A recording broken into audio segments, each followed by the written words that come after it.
out my big boys. What are you doing?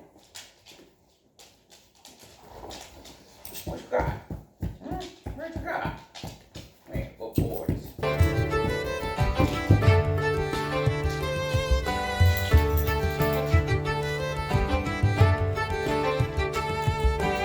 Man, what are you doing? What's up, Luke? Bro, like seriously. What are you doing? I'm eating. You're eating an actual potato for breakfast? Just a potato? What else would I be eating? Is something wrong with you? Come on, Luke. They're magically delicious.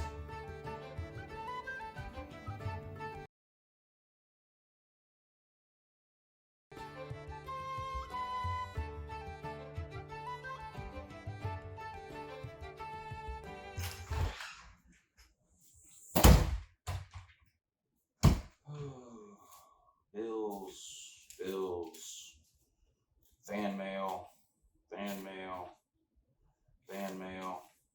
Bills, fan mail, autograph request, fan mail.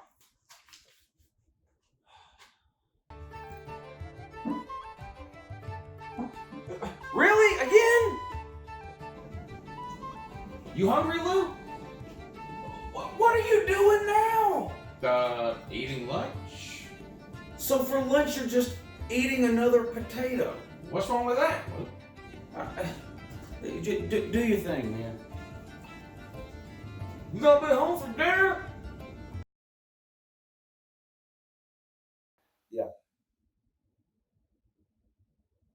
Yeah, no, trust me, it'll work. Yep. Swift, 15 carries for Swift or so. Zeus, 10 to 12. Perry and 10 to 12.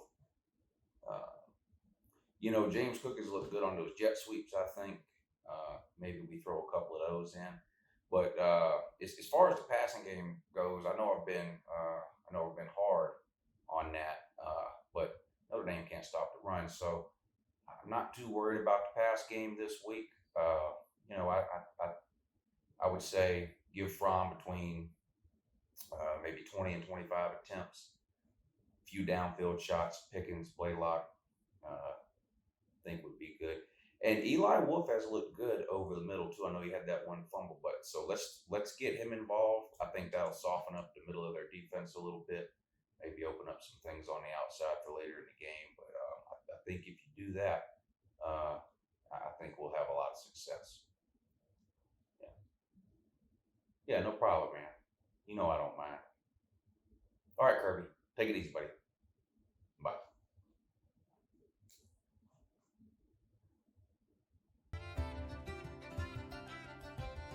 Oh, hell no. Not again. Come on. Bro, seriously, this is enough. You've got to stop. You have sat at that table all day long. Why do you even care, Luke? Who eats potatoes for breakfast, lunch, and dinner? You need to let it that's go. It. You're literally eating whole, uncooked potatoes all day. Because I like potatoes, Luke. I don't care. You got to do better, okay? And don't do it here. Jesus, you're like a homeless person. This is my home, Luke. Shut up. All right, it's time for another preview and prediction video. We're into week 4 now, the 2019 college football season. Yesterday, I previewed and gave a prediction against the spread for all the games this coming up week involving SEC teams. Today's Wednesday. That means we're going to do the top 25 teams, minus, of course, the top 25 teams that are in the SEC, because we did those yesterday. So I'm going to run through the schedule of all the top 25 games coming up this week and give you a preview and prediction against the spread. Let's do it. We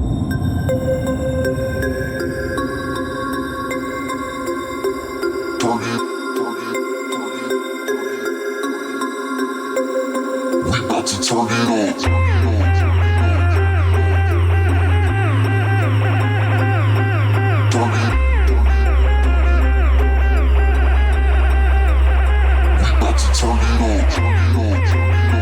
All right, all the odds that I use in this video, the point spreads, the money lines, the over-unders, everything comes right from betnow.eu, and they're all accurate as of about 9 a.m. this morning when I took the screenshots that I'll use in the video. There's a link in the description of this video that'll take you over to betnow.eu.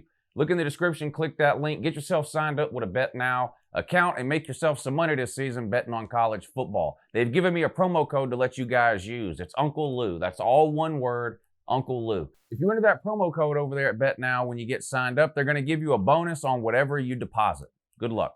All right, we're going to run through these in chronological order. We have a couple of top 25 teams playing on Friday, so we'll do those first. Then I'm going to go to the Saturday games. I'll start with the noon games, and I'll run through the primetime games, and we've got some really good ones this week. Coming up on Friday, you got Utah on the road at Southern Cal, otherwise known as the Pac-12 South title game. I know there's still some teams in the Pac-12 South that are undefeated, have some pretty good wins, maybe even look okay, Arizona State. It's down to these two teams, in my opinion. And maybe we shouldn't even consider Southern Cal. Maybe we should say Utah and Arizona State. I don't know. Utah is clearly the best team in the Pac-12 South and maybe the best team in the entire Pac-12. They're definitely ranked the highest of any Pac-12 team right now. We'll see what Washington and Oregon look like towards the end of the year. That's likely who Utah would be facing in a Pac-12 title game should they make it there. But they come into this one ranked 10th in the latest AP poll. They're a 3.5-point road favorite at Southern Cal. This game comes on, like I said, Friday, 9 o'clock over on FS1. Southern Cal's got a lot of problems, and they're not all football related. You guys remember the story we heard about over the summer about the entrance scandal where some of these rich people and some celebrities were basically paying to have their students admitted into several colleges. Southern Cal was one of the biggest schools involved in that. There's been a lot of people fired. A lot of people have lost their job. They just removed their AD a couple of weeks ago, Lynn Swan. So they're currently looking for a new AD. Add to that sort of the uncertainty that was swirling around Clay Helton even before all that news broke. Now you got a new AD that's fixing to come in. He's probably going to want his own football coach. It hasn't gone great for USC this year, losing already a game. I'm on record. I don't think Clay Helton is a great coach. I think Southern Cal probably needs to get rid of him. And of course, my theory is the Urban Meyer one. I've been preaching this for over a year now, going back to last summer, that Urban Meyer was going to end up at Southern Cal for the 2020 season. There's still a pretty good possibility of that happening. But anyway, the point is for this video, there's a lot of outside noise and interference going on at Southern Cal right now. None of that at Utah. Utah is a really, really good team. Are they great or elite?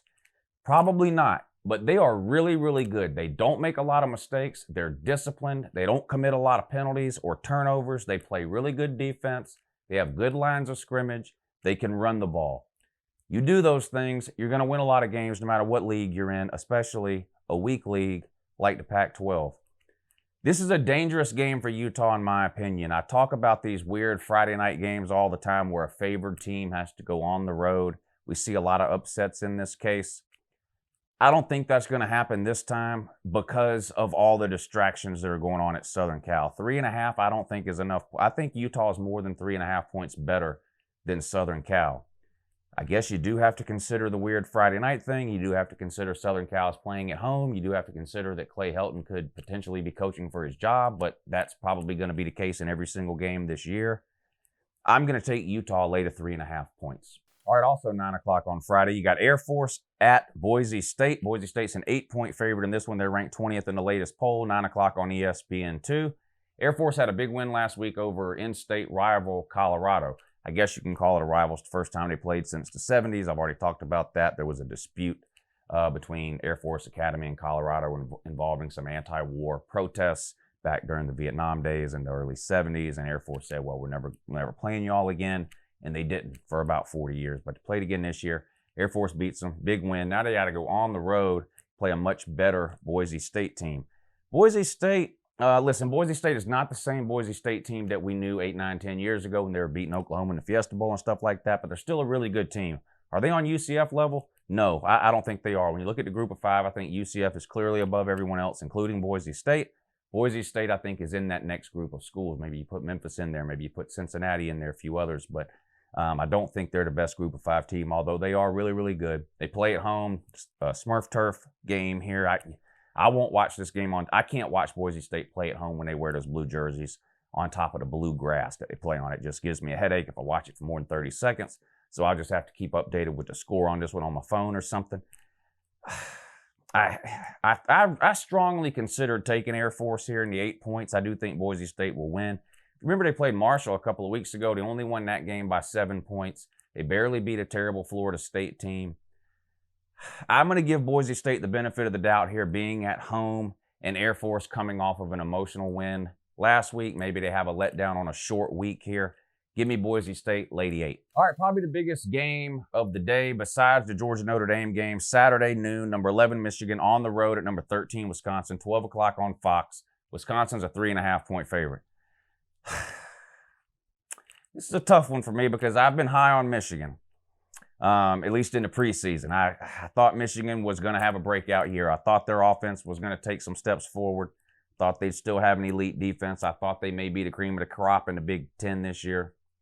Looks like that team may be with Wisconsin, or, of course, Ohio State has looked really good too. Michigan's offense has not looked nearly as good as I thought it would. Wisconsin has rolled over the 2 opponents they've played. They've won, I think, 110-0 in their 2 games. They haven't given up a single point all season. Now, this will be their toughest test for sure. They played South Florida and some other nobody. Shut them both out, scored 50 or 60 points. But the point is, Wisconsin's offense looks really good. Defense looks really good. Who have they played? You're beating teams on average 55-0, okay? It doesn't give a damn who you played. If you're winning by those margins and not giving up a single point, Wisconsin's a really good team. I freely admit Wisconsin has looked like a better team up to this point this year. It's at Wisconsin. Wisconsin is favored.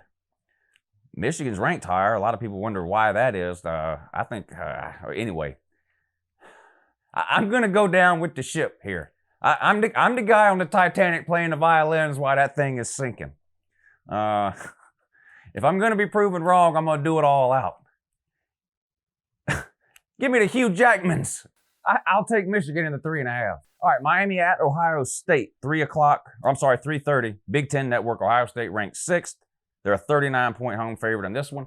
They've blown out everybody they've played, and they've covered this year too. Ohio State's been a good bet against the spread here so far this year. I don't like this game because I like to ride the wave, and right now the wave is telling you to take Ohio State. I just have a feeling Miami of Ohio keeps this game a little bit closer than that. Now, Ohio State's going to win comfortably, without question. But I'm not confident this week to play Ohio State. I've played them every week so far, and it's paid off. I'm probably going to stay away from this game, but if you make me pick a side here, I'm going to take Miami of Ohio in the 39. Central Florida plays its second of back-to-back games against Power 5 teams this week.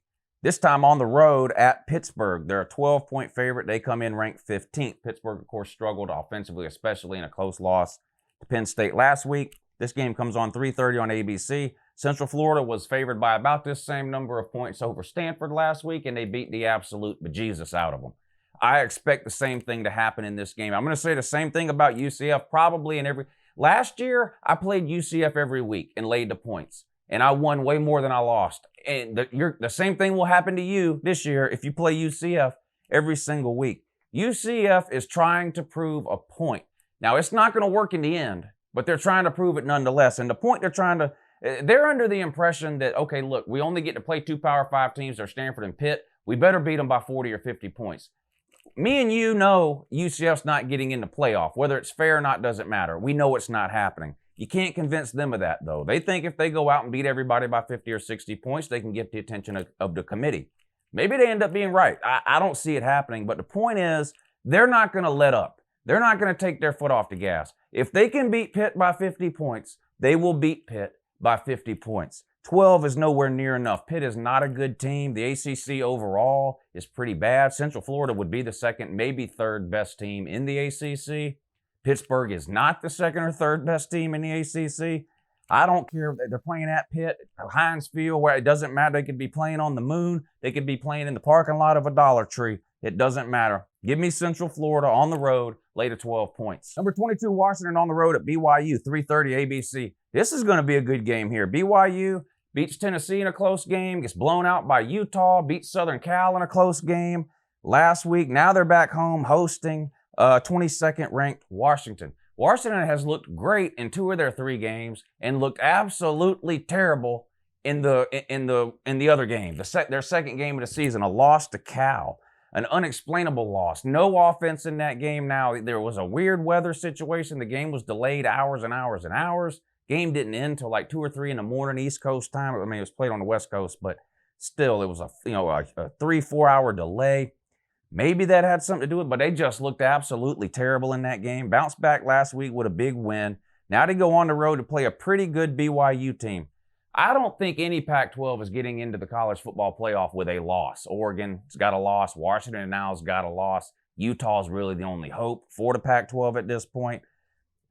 Washington's back is against the wall, though. I guess if a lot of crazy things happen towards the end of the year, maybe a one-loss Pac-12 team gets in. At least that's what Washington and Oregon have to be counting on or hoping for.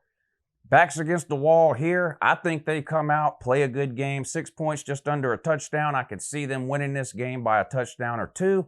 Give me the Huskies on the road over those bigoted group of BYU Mormons. The football players themselves, I don't know if they're bigoted or not. It has nothing to do with Mormons, but the institution of BYU, they're stuck in the Stone Ages. Give me Washington, lay to 6 points. Surprisingly good SMU team, and you probably didn't know that, on the road at number 25, TCU, 3:30 FS1.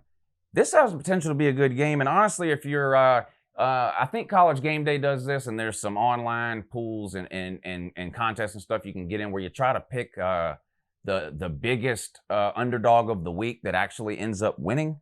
This one may be a possible. SMU is a pretty good team this year. Now, I happen to think TCU is a pretty good team too, and one of the only teams in the Big 12 that even attempts to play real defense. They're a 9.5-point favorite here at home.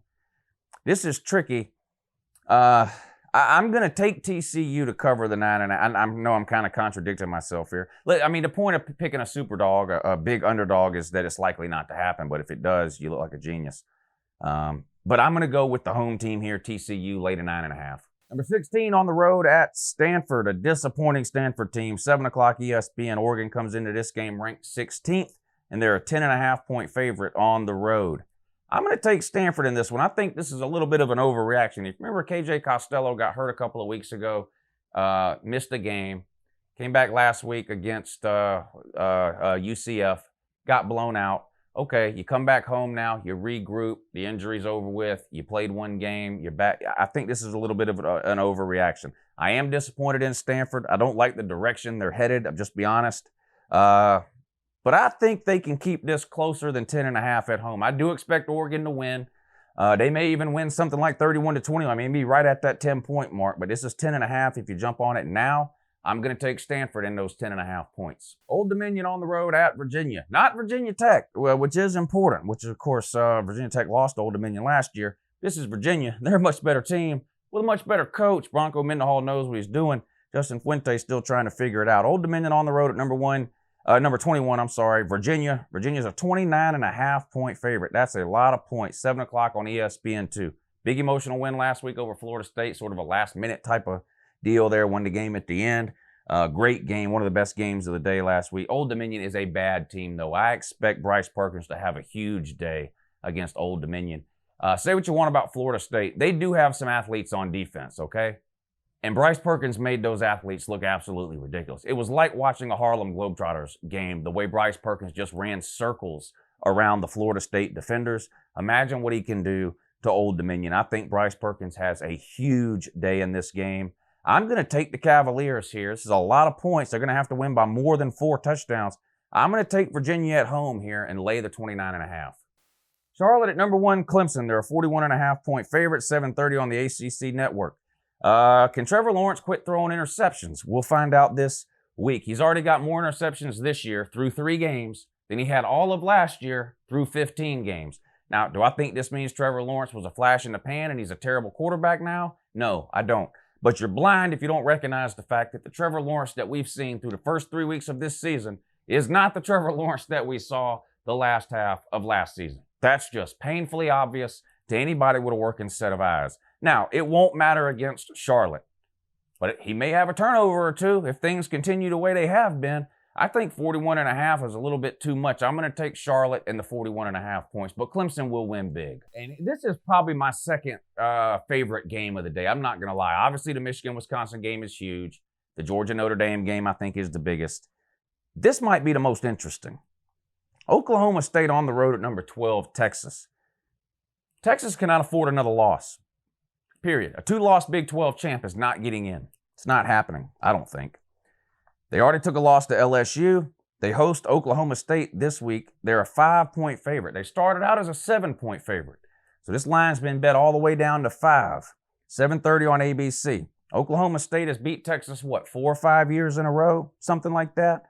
Oklahoma State has covered the spread 6 of the last 7 times that they were a 3-point underdog or more. Now, there's a lot there that I'm not trying to confuse you, but basically what that's saying is 6 of the last 7 times that Oklahoma State was more than a 3-point underdog, which they are here, they've covered the spread. Texas, on the other hand, has failed to cover the spread 7 of the last 10 times that they were more than a 3-point favorite. They're more than a 3-point favorite here. I'm going to go with the underdog, Oklahoma State. I wish I would have got on this game earlier when it was 7. I'm going to take it anyway at 5, though. The possibility exists Oklahoma State can win this game. They've got a great running back. Their defense is doo-doo, but, that's par for the course in the Big 12. This will be a shootout game, I think, in my opinion, unless Texas is able to shut down Oklahoma State's run game and make them one-dimensional. We'll see if they're able to do that. I'm not sure they will be able to. I'm going to take the Cowboys on the road here to keep this game close and pull the possible upset here on Texas, which would, for real, end their season. We joke around here on Sunday mornings with the "Your season is over" video. Texas, if you catch your second loss of the season, your season is legitimately over. It wouldn't matter. You could win the rest of your games, including beating Oklahoma twice. You wouldn't get into the playoff with 2 losses. It just wouldn't happen. I'm sorry. I don't know if you're delusional and think that you would. But my middle name is reality. I'm knocking on your door. You lose another game, no playoff for you. Doo-doo. Colorado on the road at Arizona State, 10 o'clock on the Pac-12 network. Of course, Colorado new head coach Mel Tucker caught their first loss of the season last week. I already talked about that at home against Air Force, but off to a pretty good start. What are they, 2-1? I think 2-1. I think they are. Playing on the road at Arizona State, which of course had a big win against Michigan State last week. Arizona State's a 7.5-point home favorite, and this one they're ranked 24th. I'm going to take the road team. I'm going to put my trust in Mel Tucker here. There's a couple of there's hundreds of different theories when it comes to gambling, right? You got the PTHD theory, primetime home dog. What that means is never bet against an underdog that's playing at home at night, right? A primetime home dog. You've got the ride the wave theory. Ohio State, they've been covering, they've been blowing people out. Why not keep doing it until they don't? That's one theory. And then you've got sort of the overreaction or the against the grain theory. That's what I'm going with on this game here. I think Arizona State's getting too much of a bump for their win over Michigan State. Now, Michigan State's got an elite defense, without question, maybe the best in America. Their offense is absolutely horrible. Michigan State's offense makes Michigan look like Oklahoma. That's how bad Michigan State's offense is. Colorado lost last week to Air Force. That's what's fresh on people's minds. I think this is affecting the line on this game. If I can get Colorado for anything under a touchdown or over a touchdown, and right now I can at 7.5, I'm going to take it. Give me the Buffaloes on the road to lose by less than 7.5. All right, and the last game involving a ranked team this week is UCLA. No, they're not ranked. On the road at number 19, Washington State, 10:30 on ESPN. Washington State's an 18.5-point home favorite, and that is not nearly enough. Will UCLA score 18.5 points? No, they won't. Will Washington State probably score in the 50s? Yes, they probably will. Mike Leach is going to throw the ball all over the place against UCLA. Chip Kelly is completely lost. I don't know what he is doing there. He has took a average to below average program and tanked it into one of the worst Power 5 college football programs in all of America. And he's managed to do that in 1 season and 3 games. Unbelievable. Chip Kelly does not deserve this job any longer. I don't know what they're going to keep him. They have no choice, but what a disaster Chip Kelly has been at UCLA. No offense. I don't mean a bad offense. I don't mean a struggling offense. I don't mean an offense that's been hurt by injuries and that's affecting them. I mean no offense. None. 18.5 is not nearly enough in this one. I would be willing to, anyway, give me Washington State Lady 18.5. All right, that's it. That's your top 25 preview. So I did all the SEC games yesterday. Click back and check that video out if you haven't seen it. All the top 25 teams I did today. We have one more preview and prediction video coming up tomorrow that will involve teams that didn't fit either of the previous two categories. So not SEC teams and not in the top 25. So we'll be talking about teams like North Carolina, Miami, Florida State, Nebraska. You get the idea. That'll be tomorrow. An extra live show this week. I'm doing the live show tonight at 10. Normally I only do it on Tuesdays and Thursdays, but it's a big week this week. Got a lot of big games, Georgia, Notre Dame, Michigan, Wisconsin, that I talked about there. So I'm going to do the live show again tonight at 10 o'clock. Probably only do it for an hour instead of the hour and a half or 2 hours that we did last night. Probably only go for an hour tonight, and then tomorrow, Thursday night, we'll go as long as there's people calling in. Maybe we'll see. But so an extra live show tonight. So join us tonight, 10 p.m. for the call-in show. We'll have a good time. I appreciate you guys watching. Have a great morning.